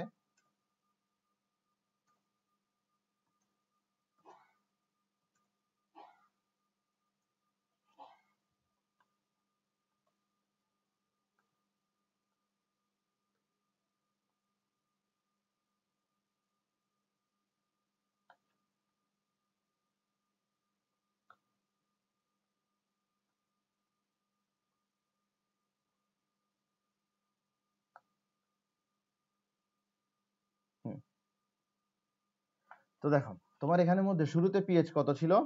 শুরুতে পিএইচ ছিল হচ্ছে 1, ঠিক না? শুরুতে পিএইচ কত ছিল? 1, এরপরে 1.5, এরপরে 3। সহজ ভাষায় হচ্ছে 3 পর্যন্ত কি গ্র্যাজুয়ালি ইনক্রিজ করছে। 3 পর্যন্ত কি গ্র্যাজুয়ালি ইনক্রিজ করছে। তাহলে আমরা বলতে পারি 3 পর্যন্ত কি করছে? গ্র্যাজুয়ালি ইনক্রিজ করছে। 3 পর্যন্ত গ্র্যাজুয়ালি ইনক্রিজ করছে। তা আমরা ধরে নিব যে 3 আসছে হচ্ছে কখন? আমরা ধরে নিব যে 3 আসছে, পিএইচ 3 আসছে যখন আমি 25 ml অ্যাড করছি। যখন আমি 25 ml অ্যাড করছি তখনই 3 আসছে। যখন আমি 25 ml অ্যাড করছি তখনই 3 আসছে। ঠিক আছে? 3 এর পর সরাসরি কত আসছে? 10। 3 এর পরে সরাসরি কত আসছে? 10। 3 এর পরে সরাসরি কত আসছে? 10। 3 এর পরে সরাসরি কত আসছে? 10। তো তুমি যখন 25 ml অ্যাড করবে দেখবে যে কি 25 ml অ্যাড করছে তো 3, সাথে সাথে দেখবে যে কি তুমি এক ফোঁটাও ফেলো নাই, কিন্তু সাথে সাথে দেখবে যে কি এটা কততে চলে গেছে? 10 এ চলে গেছে গা। কারণ 25 ml যখন তুমি দিছো তখন যে ফোঁটাটা পড়ছে ওই ফোঁটাটার মধ্যে এই পরিমাণ NaOH থাকবে যে ওইটা যে অ্যাসিডটা আছে ওইটাকে প্রথমত নিউট্রালাইজ করবে। নিউট্রালাইজ করার পরে একটু বাড়তিও থাকবে ওটার মধ্যে। ওই বাড়তিটার কারণে পিএইচ সাথে সাথে আবার 10 এ চলে যাবে।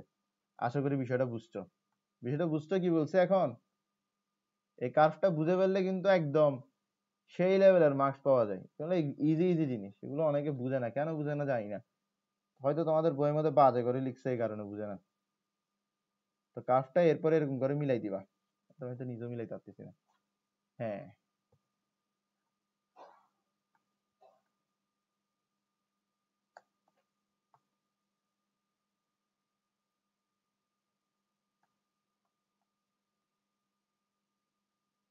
ঠিক আছে।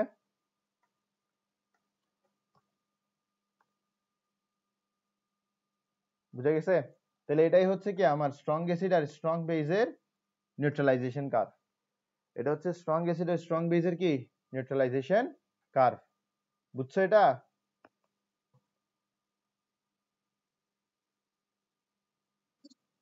এই 25 ml এর বিষয়টা বুঝছো? মানে যখন আমি 25 ml এর জন্য যে পরিমাণ ফোঁটা আমি দিব, ধরো আমি 5টা ফোঁটা দিলে 25 ml ধরে, ধরলাম আর কি 5টা ফোঁটা কখনো 25 ml হবে না। আচ্ছা ধরলাম আমি 25টা ফোঁটা দিলে 25 ml ধরে। তো যখন আমি 25টা ফোঁটা দিলাম তখন 25 ml গেল। এখন এই 25তম যে ফোঁটাটা আছে ওই 25তম ফোঁটাটার মধ্যে একটু বাড়তি পরিমাণ কি থাকবে? NaOH থাকবে। মানে যে পরিমাণ NaOH আমার অ্যাসিডটাকে নিউট্রালাইজ করে ফেলবে সেই পরিমাণ NaOH এর তুলনায় একটু বেশি NaOH থাকবে। ওটার কারণে দেখা যাবে 25 ml এর মধ্যে এই মুহূর্তে তুমি পিএইচ দেখবা 3, ঠিক পরের মুহূর্তে তুমি পিএইচ দেখবা 10। আশা করি বুঝা গেছে। তাহলে এটা হচ্ছে neutralization curve of strong base and strong acid. তাহলে এর পরেরটাতে আসো, আমরা এর পরেরটাতে যাই।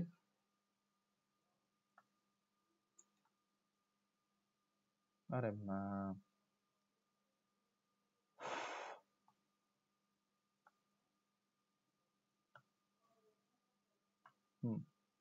তাহলে strong base plus strong acid এটা গেল।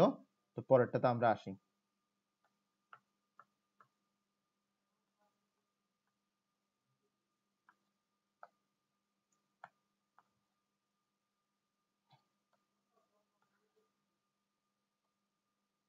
পরেরটা কি হইতে পারে? পরেরটা হইতে পারে আমার এই স্ট্রং বেস আর উইক অ্যাসিড। স্ট্রং বেস আর উইক অ্যাসিড, স্ট্রং বেস আর উইক অ্যাসিড, স্ট্রং বেস আর উইক অ্যাসিড, স্ট্রং বেস আর উইক অ্যাসিড, স্ট্রং বেস আর উইক অ্যাসিড। আচ্ছা বলো দেখি উইক অ্যাসিডের পিএইচ এর রেঞ্জটা কত ছিল? উইক অ্যাসিডের পিএইচ এর রেঞ্জটা ছিল 3 থেকে 7 পর্যন্ত। ঠিক আছে? এবার স্ট্রং বেজের পিএইচ এর রেঞ্জটা কত ছিল? স্ট্রং বেজের পিএইচ এর রেঞ্জটা ছিল 10 থেকে 14 পর্যন্ত। স্ট্রং বেজেরটা 10 থেকে 14 পর্যন্ত, স্ট্রং বেজেরটা 10 থেকে 14 পর্যন্ত, স্ট্রং বেজেরটা 10 থেকে কত? 14 পর্যন্ত, স্ট্রং বেজেরটা 10 থেকে 14 পর্যন্ত। তাহলে দেখো, তাহলে আমার এখানের মধ্যে উইক বেসের জন্য সর্বোচ্চ পিএইচ কত হইতে পারে? 7 হইতে পারে। সরি, উইক অ্যাসিডের জন্য সর্বোচ্চ পিএইচ কত হইতে পারে? 7 হইতে পারে। তাহলে যখন আমি বেস অ্যাড করতে থাকবো তখন এটার পিএইচ বাড়তে থাকবে। মানে নিচে তো আমার কি আছে? একটু রিপিট করি, আমার নিচে থাকবে হচ্ছে কনিক্যাল ফ্লাস্কে থাকবে হচ্ছে অ্যাসিড, বুলেটে থাকবে হচ্ছে বেস। তো যখন আমি বেস অ্যাড করব তখন কনিক্যাল ফ্লাস্কে এটা আমি পিএইচটা মাপতেছি, ঠিক না? তো কনিক্যাল ফ্লাস্কের মধ্যে যেহেতু উপর থেকে বেস অ্যাড হচ্ছে তাই বলে কনিক্যাল ফ্লাস্কের মধ্যে কি হবে? পিএইচ বাড়তে থাকবে। বেস অ্যাড হলে কি হতে থাকে? পিএইচ বাড়তে থাকে। তো পিএইচ বাড়তে বাড়তে বাড়তে বাড়তে কতদূর বাড়বে? 7 পর্যন্ত বাড়বে। কতটুকু বাড়বে 7 পর্যন্ত বাড়বে 3 থেকে 7 পর্যন্ত বাড়বে তাহলে শুরুতে পিএইচ কত থাকবে শুরুতে পিএইচ থাকবে 3 শুরুতে পিএইচ থাকবে 3 শুরুতে পিএইচ থাকবে 3 তো আমরা ধরলাম যে 25 ml এ গেলে আমরা ধরলাম 25 ml এ গেলে এখানের মধ্যে সবগুলো অ্যাসিড কি হয়ে যায় সবগুলো অ্যাসিড শেষ হয়ে যায় তখন অ্যাসিডের সর্বোচ্চ পিএইচটা দেখা দেয় সেটা হচ্ছে কত সেটা হচ্ছে 7 এই পিএইচ 7 পর্যন্ত পিএইচ এর মানটা কি করে গ্র্যাজুয়ালি বাড়ে পিএইচ 7 পর্যন্ত পিএইচ এর মানটা কি করে গ্র্যাজুয়ালি বাড়ে পিএইচ 7 পর্যন্ত পিএইচ এর মানটা গ্র্যাজুয়ালি বাড়ে তো উইক অ্যাসিডের সর্বোচ্চ পিএইচ হচ্ছে 7 তো উইক অ্যাসিড শেষ হওয়ার পরে উপর থেকে স্ট্রং বেজের একটা ফোঁটা পড়বে অথবা বলতে পারো যে 25 ml এর যে ফোঁটাটা আছে ওই ফোঁটাটার মধ্যেই একটু বাড়তি পরিমাণ বেজ থাকবে ওই বাড়তি পরিমাণ বেজের জন্য দেখা যাবে সলিউশনের মধ্যে সব অ্যাসিড শেষ হয়ে যাবে অল্প পরিমাণ বেজ বাকি থাকবে ওই যে অল্প পরিমাণ বেজ বাকি আছে ওটার জন্য পিএইচ কত দাঁড়াবে ওটার জন্য পিএইচ দাঁড়াবে হচ্ছে 10 কারণ আমরা জানি স্ট্রং বেজ একদম 0.001 মোল 0.001 মোল থাকলেও তার জন্য পিএইচ দাঁড়ায় কত 10 থেকে 14 তার জন্য সর্বনিম্ন পিএইচ দাঁড়াতে পারবে কত 10 তাহলে সর্বনিম্ন পিএইচ কত 10 তার মানে আমার এখানের মধ্যে স্ট্রং বেজের জন্য সর্বনিম্ন পিএইচ যেহেতু 10 আমার এখানে উইক অ্যাসিড শেষ হওয়ার পরপরই যে পিএইচটা দেখা দিবে ওটা হচ্ছে কত 10 ওটা হচ্ছে কত 10 এরপরে যখন আমি বেস অ্যাড করতে থাকবো তখন পিএইচ বাড়তে থাকবে ঠিক আছে তাহলে এটা কার কার্ভ এটা হচ্ছে neutralization curve for titration of strong base and weak acid বলো বুঝছো কিনা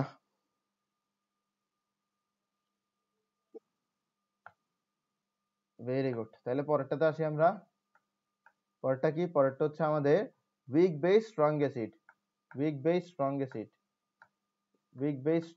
হ্যাঁ ওকে উইক বেস স্ট্রং অ্যাসিড আচ্ছা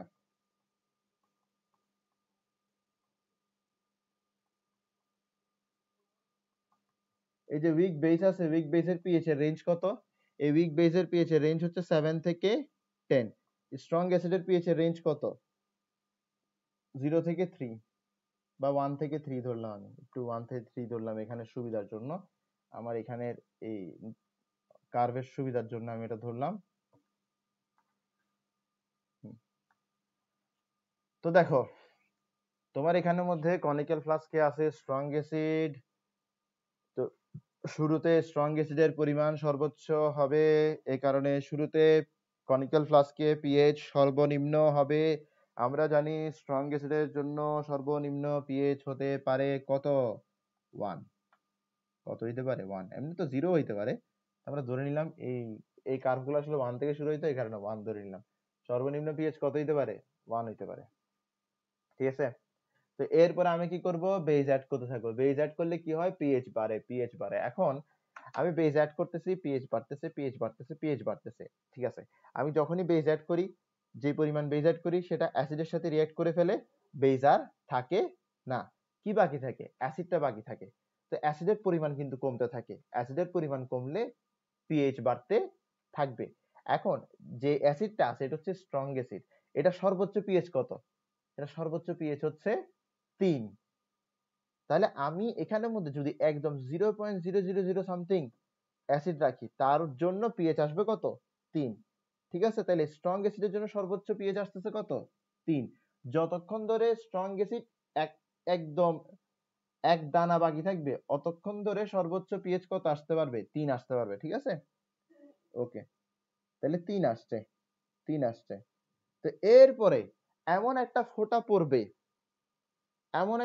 পড়বে উপর থেকে যে ফোঁটাটার কারণে তোমার স্ট্রং অ্যাসিড মানে স্ট্রং অ্যাসিড যে অল্প পরিমাণ বাকি আছে ওটা শেষ হয়ে যাবে আর উইক বেস অল্প পরিমাণ বাকি থাকবে তো উইক বেস অল্প পরিমাণ বাকি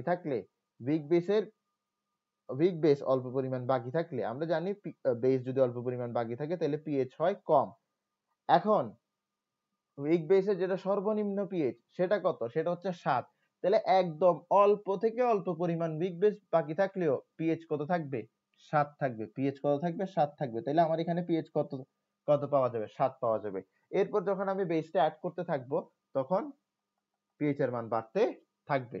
তাহলে আমার এখানের মধ্যে আমরা এভাবে লিখতে পারি। তাহলে আমরা কার্ভটাকে এভাবে ড্র করি।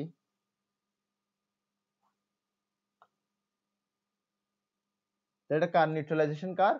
Week base strong acid. এরপর আসে হচ্ছে উইক বেস উইক অ্যাসিড।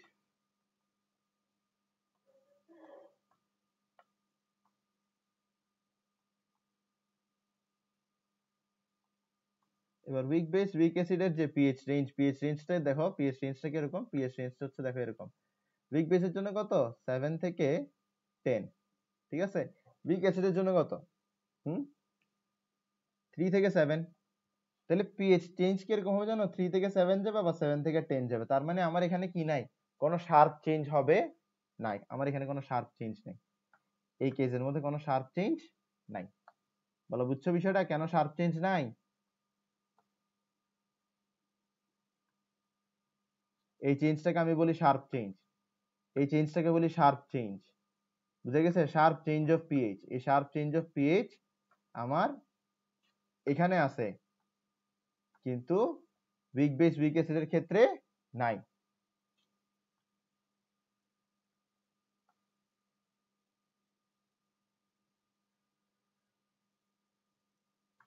হুম,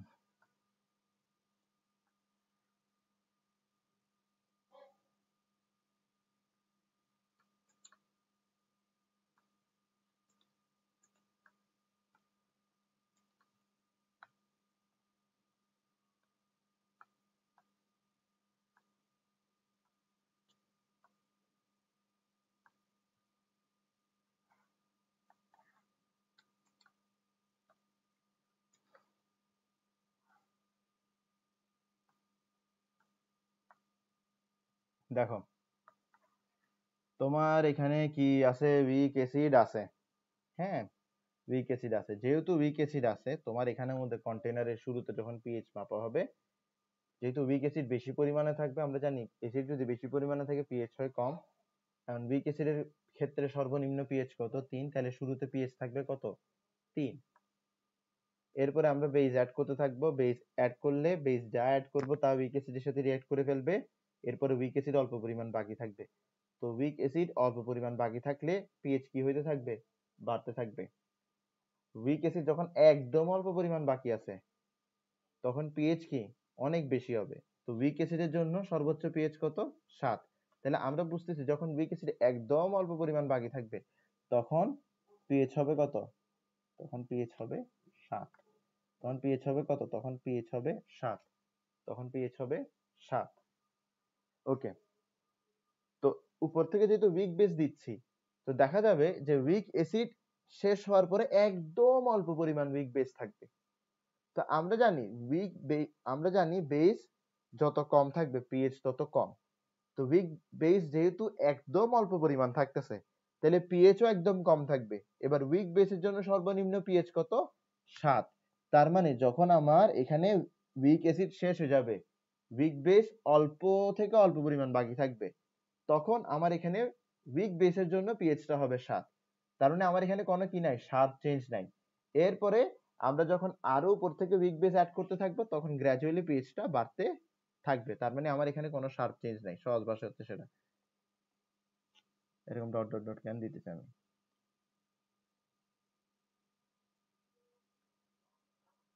কোনো শার্প চেঞ্জ নাই, ঠিক আছে।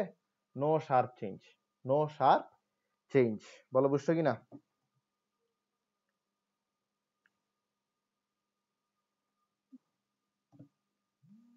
Very good, very good, very good. Okay. এবার আমাদের এই যে শার্প চেঞ্জ আছে, এই শার্প চেঞ্জের কাজটা কি? এই শার্প চেঞ্জ দিয়ে আসলে আমরা কি করতে পারি? মানে এই শার্প চেঞ্জের পারপাসটা কি? এই শার্প চেঞ্জ থেকে আসলে আমরা ডিসাইড করতে পারি যে আমার এখানে আমি কোন ইন্ডিকেটরটা ইউজ করব। আমরা এখানে ইন্ডিকেটর ইউজ করি না। আমি দেখাইছি না এখানে ফেনফথেলিন ইউজ করছিলাম। এটা কি ছিল? একটা ইন্ডিকেটর ছিল না? অবশ্যই অবশ্যই একটা ইন্ডিকেটর।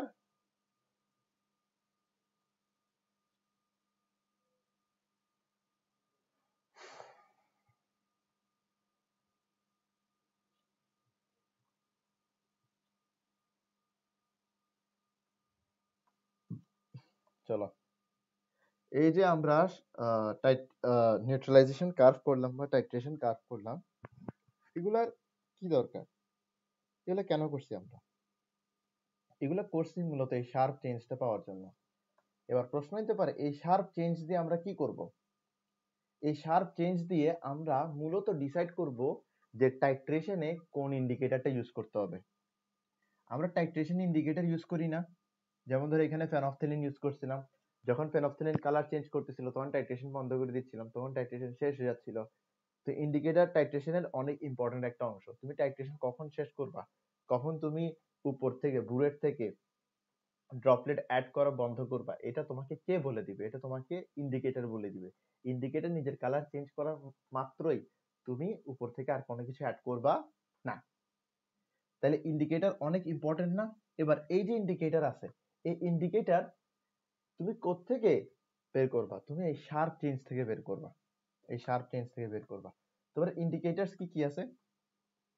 ইন্ডিকেটরস আমি যা যা বলবো এগুলো মাথায় রাখো, এগুলো মাথায় রাখলে বাদ দাও, এগুলো মাথায় রাখার দরকার নেই। প্রথম হচ্ছে তোমার ফেনফথেলিন। ফেনফথেলিন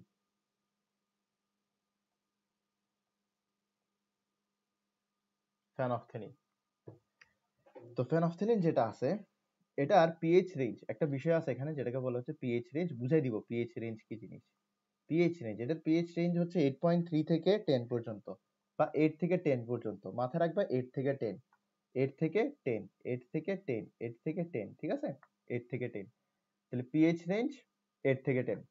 এরপরে আসে হচ্ছে আমাদের মেথাইল অরেঞ্জ, মিথাইল রেড।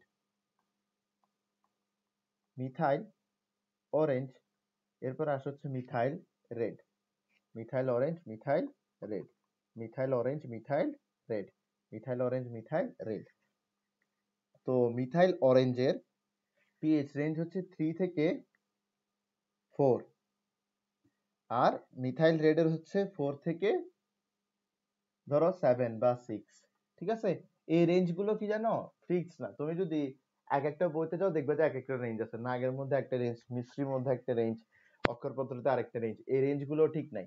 কিন্তু এই রেঞ্জগুলো ঠিক না থাকলেও একটা জিনিস মিলে, সেটা হচ্ছে তোমার এখানে 8 আছে, নাগের মধ্যে 8.3 আছে, ঠিক আছে?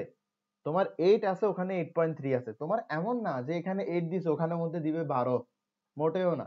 তোমার যে ফ্র্যাকশনাল ভ্যালুটা আছে ওইটা এক এক জায়গায় এক এক রকম, কিন্তু তোমার এখানের মধ্যে এই ভ্যালু গুলো ফিক্সড। তুমি চাইলে এগুলা লিখতে পারো পরীক্ষায়, কোনো কেউ তোমার মার্কস কাটার সাধ্য, কোনো কেউ তোমার মার্কস কাটার সুযোগ এখানে রাখে না, কারণ এই জিনিসটা তো বইয়ের মধ্যেই ভালো করে দেয়া নাই। যেটা বইয়ের মধ্যে একদম স্পেসিফিক্যালি দেয়া নাই, ওটার জন্য মার্কস তোমার কিভাবে বা কাটবে? ঠিক আছে? তো যেটাই হোক, তোমার পিএইচ রেঞ্জ হচ্ছে 8 থেকে 10। আচ্ছা, তো এই যে ফেনফথেলিন আছে, এই ফেনফথেলিন নিজেই কি ছিল? একটা উইক অ্যাসিড ছিল। তো উইক অ্যাসিড যেহেতু, সে অ্যাসিডের মধ্যে কি কোনো প্রকার কালার দিবে? সে অ্যাসিডের মধ্যে কোনো প্রকার কালার দিবে না, নো কালার, ঠিক আছে? সে বেজের মধ্যে কি কালার দিবে? সে বেজের মধ্যে কালার দিবে হচ্ছে পিঙ্ক। সে বেজের মধ্যে কোন কালার দিবে? সে বেজের মধ্যে কালার দিবে হচ্ছে পিঙ্ক। এই যে আমার মিথাইল অরেঞ্জ আর মিথাইল রেড আছে, ওরা বেজের মধ্যে কালার দিবে হচ্ছে, ওরা বেজের মধ্যে কালার দিবে হচ্ছে ইয়েলো। ওরা বেজের মধ্যে কালার দিবে কি? ইয়েলো। ওরা বেজের মধ্যে কালার দিবে হচ্ছে ইয়েলো, আর ওরা অ্যাসিডের মধ্যে কালার কি দিবে? মিথাইল রেড অ্যাসিডের মধ্যে কালার দিবে রেড, আর তোমার মিথাইল অরেঞ্জ অ্যাসিডের মধ্যে কালার দিবে হচ্ছে পিঙ্ক। তাহলে তোমার এখানে তিনটা colour, just pink, red, yellow, এই তিনটা কালার মাথায় রাখলে তোমার কিন্তু মোটামুটি ইন্ডিকেটর যে তিনটা প্রয়োজন ওই তিনটা মাথায় চলে আসতেছে, আর তারা কখন কি কালার দেয় এটা তোমার মাথায় চলে আসতেছে, ঠিক আছে? ওকে, তো তোমার এখানের মধ্যে তুমি এই কার্ভ থেকে কিভাবে ইন্ডিকেটরটাকে আইডেন্টিফাই করবা যে কোন ইন্ডিকেটর ইউজ করতে হবে? তোমার এখানে শার্প চেঞ্জ আছে না? শার্প চেঞ্জের সাথে যার পিএইচ রেঞ্জ মিলবে তাকে তুমি ইন্ডিকেটর হিসেবে ইউজ করবা। শার্প চেঞ্জের সাথে যার পিএইচ রেঞ্জ মিলবে তাকে তুমি ইন্ডিকেটর হিসেবে ইউজ করবা। তো এখানে শার্প চেঞ্জ কত? এখানে শার্প চেঞ্জ হচ্ছে 3 থেকে 10, 3 থেকে 10। তো 3 থেকে 10 এর মধ্যে কারটা মিলতেছে? 3 থেকে 10 এর মধ্যে কারটা মিলতেছে? তিনোটাই মিলতেছে, তিনোটাই মিলতেছে। আচ্ছা, মিলা মানে কি? মিলা মানে কি? আমি বলতেছি মিলে যাওয়া জিনিসটা কি? মিলে যাওয়া জিনিসটা মানে হচ্ছে 3 আর 10 এর মধ্যে রেঞ্জ আছে। 8 থেকে 10, 3 থেকে 4, 4 থেকে 6, এই যে তিনটা রেঞ্জ আছে, এই তিনটা রেঞ্জই কি এই 3 থেকে 10 এর মধ্যে পড়ে না? তার মানে হচ্ছে রেঞ্জ মিলে গেছে। তো রেঞ্জ মিলে গেলে আমরা এই তিনটা ইন্ডিকেটরের মধ্যে যে কোনো একটা ইন্ডিকেটর স্ট্রং বেস স্ট্রং অ্যাসিডে ইউজ করতে পারি। এখানে কি 3 থেকে 6 বা 3 থেকে সরি এখানে 3 থেকে 7, এখানে কত 3 থেকে 7, তার মানে উইক বেস আর স্ট্রং অ্যাসিডের জন্য আমরা কাদেরকে ইউজ করতে পারি? Methyl orange, methyl red. এরপরে দেখো তোমার এখানে কি আছে 3 থেকে, তোমার এখানে আছে 7 থেকে 10। তো যেহেতু 7 থেকে 10 আছে, আমরা এই ক্ষেত্রে কোন ইন্ডিকেটর ইউজ করতে পারি? ফেনফথেলিন। তোমার এখানের মধ্যে কোনো শার্প চেঞ্জ আছে? বলো, শার্প চেঞ্জ আছে এখানে? কি বলে শার্প চেঞ্জ আছে? কই শার্প চেঞ্জ? শার্প চেঞ্জ আছে এখানে? এই গ্রাফটাতে শার্প চেঞ্জ আছে?